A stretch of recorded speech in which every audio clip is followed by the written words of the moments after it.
नमस्कार मित्रांनो. काय तुम्ही पण यशस्वी उद्योजक व्हाल किंवा तुम्हाला पण यशस्वी उद्योजक व्हायचं आहे? आपल्याला आपल्या धंद्यामध्ये बरकती मिळवायची आहे, तर तुम्ही योग्य व्हिडिओ ठिकाणी आलेले आहे. मित्रो, आज मी तुम्हाला यशस्वी उद्योगातले काही टिप्स किंवा काही महत्वाच्या गोष्टी सांगणार आहे. ते तुम्ही व्यवस्थित नीट समजावून जर का घेतल्या तर तुमच्या धंद्यामध्ये सुद्धा भरभराट निश्चित होईल.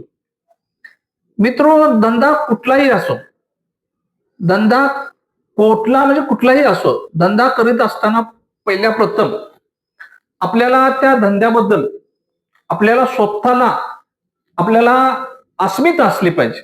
म्हणजे त्या धंद्याबद्दल आदर असला पाहिजे.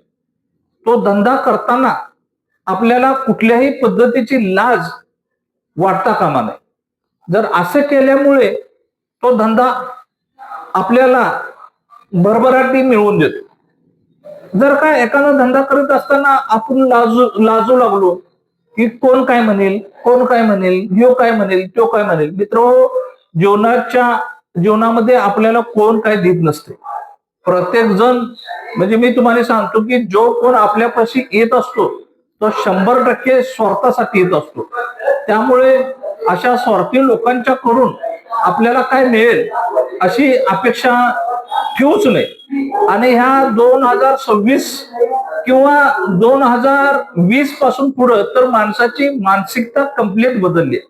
असा बदललेल्या मानसिकतेमध्ये माणूस पहिल्यांदा ओळखायला येणं फार गरजेचं आहे. आता हा झाला आपला धंद्याविषयी. तर मित्र, आपण कुठलाही पण धंदा आपण चालू करूया, तर आपल्या धंद्यातली जी काय गुपित असतात किंवा धंद्यातलं जे काय आपलं टेक्निक असते ते आपला मित्र किंवा आपला जवळचा पण असू दे त्याला सांगायचं नाही. हे मात्र सगळ्यात महत्वाची गोष्ट आहे. कारण का की आपल्या धंद्यातली टेक्निक आणि आपल्या धंद्यातलं जर का गुपित सांगितलं तर तो आपल्या शेजारीच नवीन धंदा चालू करतो. त्यामुळे कृपा करून पहिल्या आपल्या धंद्यातलं टेक्निक आणि आपल्या धंद्यातलं गुपित हे कोणालाही सांगू नका.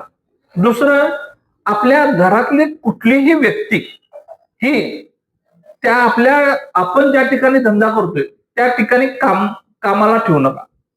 काय असते मित्रांनो की जर का आपल्या घरातली किंवा आपल्या नात्यातली जर काही व्यक्ती जर का त्या ठिकाणी कामाला ठेवली तर ती व्यक्ती आळस करते. कारण का की त्याला फिक्स पगार असा काही नसतो किंवा त्याला तुमच्याशी काही देणं घेणं नसतं.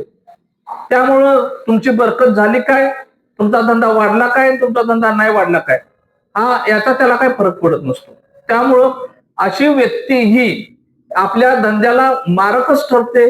त्यामुळं आपल्या घरातलं किंवा आपल्या कुटुंबातलं ही कोणीही आपल्या कामाच्या ठिकाणी ठेवू नये.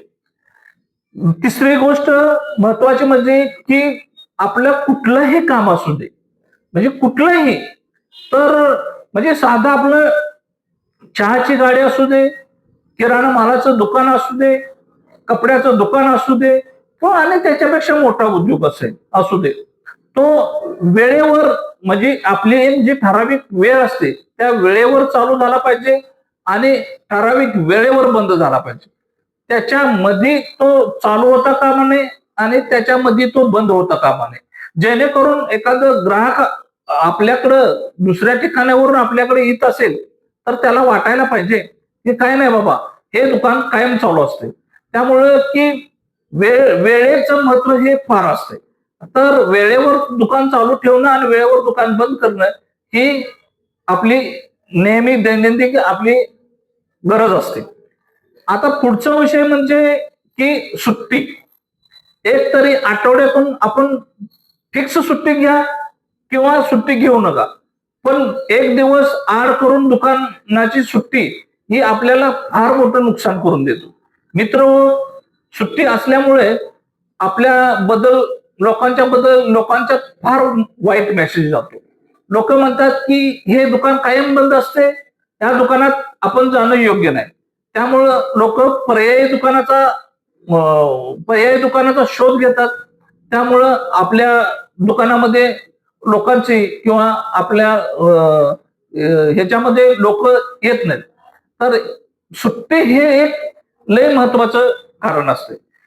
आता पुढची गोष्ट म्हणजे आपल्या बशी येणारा कस्टमर, पहिल्यांदा हा कस्टमर हा देवाचा अवतार असतो. देवाचा अवतार म्हणजे का, तर कस्टमर आपल्याला लक्ष्मी देऊन जात असतो. आणि अशा कस्टमर जर का आपल्याला लक्ष्मी देऊन जात असेल, तर ह्या अशा कस्टमरला आपण गोडच बोलणं महत्वाचं असते. तर काही दुकानामध्ये काही ठिकाणी असं आम्ही बघितलेलं आहे, की कामगार उद्धट बोलतो, काय वेळा मालक उद्धट बोलतो. अशामुळं काय होतं, की लोकांच्या मनामध्ये आपल्याबद्दल नाराजी निर्माण होते आणि लोक आपल्याकडे यायचे थांबतात. त्यामुळं ग्राहक हा देवो म्हणून आपल्याला धंदा करायचा असतोय आणि अशा वेळी आपण ग्राहकाला चांगलं आणि गोड आणि चांगले हे चांगली आपण सोय द्यावी, ज्याच्यामुळे आपला ग्राहक तुटला जाणार नाही. मित्रहो, धंद्याचे मार्ग भरपूर असतात. कुठलाही धंदा हा कमी नसतो. जरी आज बघायला गेला तर पावलोपावली म्हणजे थोड्याच्या पावलावर तुम्हाला चहाचे स्टॉल उभं राहिलेले दिसतात. कुठले कुठले तुल्य मूल्य असे असतात. मग ते काय पैसे मिळवत नाहीत का? ते पैसे मिळवतात. फक्त आपल्याला धंदा करताना आपल्याला लाज वाटली नाही पाहिजे. याची जर का तुम्ही काळजी घेतला तर 100% आपला धंदा यशस्वी होतो. यशस्वी धंद्याचे जे काही नियम आहेत ते मी तुम्हाला सांगितलेले आहेत. मित्रो, माझ्या चॅनेलला सबस्क्राईब, लाईक आणि शेअर करा. असेच वेगवेगळ्या पद्धतीचे व्हिडिओ मी इथून पुढे या चॅनेलवर करीत जाईल. आपल्याला देखील आपल्याला एखाद्या धंद्याविषयी किंवा आपल्याला एखाद्या व्यवसायाविषयी किंवा आपल्याला एखाद्या अडचणीविषयी माहिती किंवा सल्ला पाहिजे असेल तर जरूर तुम्ही मला कमेंटमध्ये मेसेज करा. मी तुम्हाला त्या कमेंटमध्ये तुम्हाला त्याचं उत्तर देईन. जय हिंद, नमस्कार.